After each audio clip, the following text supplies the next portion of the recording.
Zenana cehenneme girdi bir pişik sebepli. Şonu saklaktır, dank koyuptur.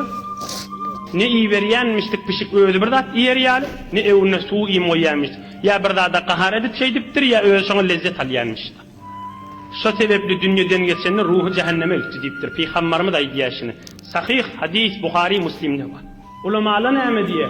Şu zenanın Müslüman zenanıttı, kafir değildi diptir.